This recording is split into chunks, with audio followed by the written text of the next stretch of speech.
Reporter হতো। Reporter ঝুড়ি কাকিমা। নমস্কার, আমি হলাম কাকিমা ঝুড়ি, আর আপনারা দেখছেন কাকিমা রিপোর্টার্স চ্যানেল। তো ওই দূরে দেখছি দুজন মেয়ে হেঁটে আসছে, চলুন জেনে নি মেয়ে দুটো কোথা থেকে ফিরছে। আচ্ছা মেয়েরা, তোমাদের নাম কি একটু যদি বলো দর্শক বন্ধুদেরকে। আরে ঝুড়ি কাকিমা, তুমি তো আমাদের দুজনের নাম ভালো করেই জানো। কিন্তু আমাদের দর্শক বন্ধুরা সেটা জানে না। আমার নাম পাখি। আমার নাম মালতী। তো দর্শক বন্ধুরা, মেয়ে দুটোর নাম জেনে নিলেন যে একজনের নাম পাখি আর একজনের নাম মালতী। তাহলে চলুন বন্ধুরা আরো বিস্তারিত ভাবে জেনে নেওয়া যাক মেয়ে দুটো এই ভর দুপুরবেলা ঠিক কোথা থেকে ফিরছে। তো মেয়েরা, তোমরা ঠিক এখন কোথা থেকে ফিরছো? না মানে তোমরা এই ভর দুপুরবেলা ঠিক দুটোর সময় একা রাস্তায় ফিরছোটা কোথা থেকে, যদি একটুখানি আমার দর্শক বন্ধুদেরকে জানাও। কাকিমা, কলেজ থেকে ফিরছি আমরা। তাহলে মালতী আর পাখি, কলেজ থেকে এই দুপুরবেলা তোমরা দুজন একা কেন ফিরছো? আরো সব মেয়েরা কোথায়? ওদেরকে কেন তোমাদের সঙ্গে দেখা যাচ্ছে না? তাহলে কি আমরা ভেবে নিতে পারি অন্য কোনো ব্যাপার আছে?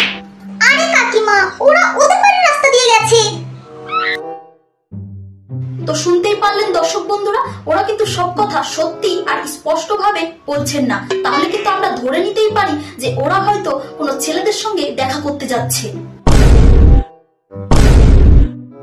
আরে কাকিমা, এমন কেন বলছো? আমরা দুজন তো বাড়ি যাচ্ছি। পাগল নাকি? চল তো। সত্যি তাই, চল তো। যত সব। আরে তাহলে দেখলেন তো দর্শক বন্ধুরা, পালিয়ে গেল। তার মানে নিশ্চয়ই ডাল মে কুছ কালা হে। এই সূত্রে আমরা কিন্তু বুঝতেই পারলাম যে এই মেয়ে দুটো এই ভর দুপুর বেলাতে ছেলেদের সঙ্গেই দেখা করতে বেরিয়েছে। এইরকম আরো নতুন নতুন খবর জানতে হলে অবশ্যই কিন্তু কাকিমা রিপোর্টার্স চ্যানেলে চোখ রাখুন। নমস্কার। রিপোর্টার বিচুটি কাকিমা। হ্যালো দর্শক বন্ধুরা, আমি হলাম কাকিমা বিচুটি, আর আপনারা দেখছেন কাকিমা রিপোর্টার্স চ্যানেল। আমি এখন আছি স্টেশনে, আর আমার সামনেই দেখতে পাচ্ছি একটা মেয়ে অনেকক্ষণ থেকে ট্রেনের জন্য অপেক্ষা করছে। চলুন মেয়েটির কাছে গিয়ে বিস্তারিত জেনে নিই। তো মেয়ে, তুমি যে সেই থেকে এখানে অপেক্ষা করছো, তা তুমি কি ট্রেনের জন্য অপেক্ষা করছো নাকি অন্য কোনো ব্যাপার আছে? স্টেশনে তো ট্রেনেরই অপেক্ষায় থাকবো, প্লেনের তো অপেক্ষায় থাকবো না। না মানে তুমি ট্রেনে করে ঠিক কোথায় যাচ্ছ সেটা যদি একবার আমাদের দর্শক বন্ধুদেরকে জানাও আর কি। টিউশন পড়তে যাচ্ছি। আবার কোথায়? আচ্ছা, ট্রেনে করেই কেন?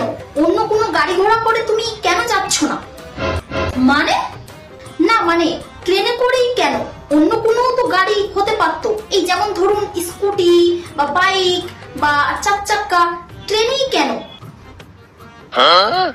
না মানে ট্রেনে করে যাওয়ার কি অন্য কোনো কারণ আছে? কি কারণ থাকবে শুনি? তুমি কি টিউশনের নাম করে ট্রেনে করে কোনো ছেলের সঙ্গে পার্কে যাচ্ছ? পাগল নাকি? কোথা থেকে আসে এরা? যান তো আপনি এখান থেকে, দূর।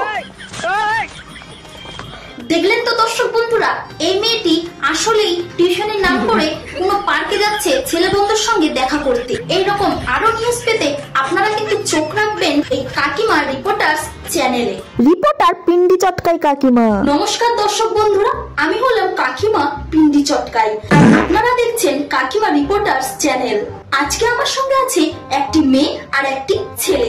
চলুন এদের থেকে জেনে নি এরা কি এর বাবা মায়ের মুখে চুনকালি মাখিয়ে একে অপরের সঙ্গে পালিয়ে যাচ্ছিল।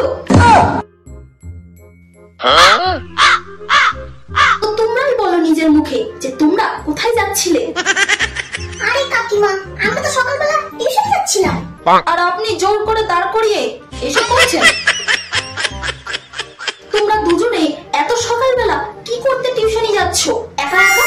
মানেটা কি? আপনার ছেলে মেয়ে কি পড়াশোনা করে না নাকি? টিউশনি তো সকালবেলাতেই হয়। আমাদের তো টিউশনে দেরি হয়ে যাচ্ছে নাকি? আর হ্যাঁ, ও আমার বন্ধু, দাদার মতো, বুঝলে? হ্যাঁ, এখনকার দিনে ভাইয়া যে কখন সাইয়া হয়ে যায় দর্শক বন্ধুরা সবই জানে। চল তো তুমি, যেতে দাও আমাদেরকে। এই চল তো। যত সব। হ্যাঁ চল তো, আমরা সকাল সকাল সেটকে গেছে মাথা কথা। চল। আরে পালাচ্ছ কোথায়? দেখতেই পারলেন দর্শক বন্ধুরা, আপনারা হাতে নাতে ধরে ফেলেছি তো, তাই আর কি পালিয়ে গেল। আমার ঠিক আছে, পালিয়ে যাবে যাক, পালিয়ে গেলে নতুন একটি খবর ছাড়তে পারবো আমি। তো দর্শক বন্ধুরা, পালিয়ে যাওয়ার খবর জানতে হলে অবশ্যই কিন্তু কাকিমা রিপোর্টার্স চ্যানেলে চোখ রাখতে হবে। The next day. দুটো মেয়ে ঠিক দুপুর 2টোর সময় কলেজ থেকে বাড়ি যাওয়ার জন্য বেরিয়েছে, কিন্তু তারা বাড়িতে না গিয়ে চলে গেছে ছেলেদের সঙ্গে দেখা করতে। একটি মেয়ে টিউশনির নামে ট্রেনে করে যাওয়ার জন্য স্টেশনে আসে, কিন্তু সে ট্রেনে করে টিউশনিতে না গিয়ে চলে যায় তার প্রেমিকের সঙ্গে পার্কে ঘুরতে। একটি ছেলে একটি মেয়ে সকাল সকাল প্রাইভেটের নাম করে বাড়ি থেকে বের হয়, কিন্তু দুজনেই প্রাইভেট না গিয়ে বাবা মায়ের মুখে চুনকালি মাখিয়ে একে অপরের হাত ধরে পালিয়ে যায়। আরো জানা যাচ্ছে যে ছেলে মেয়ে দুটি বিকেলের মধ্যেই বাড়ি ফিরে আসবে।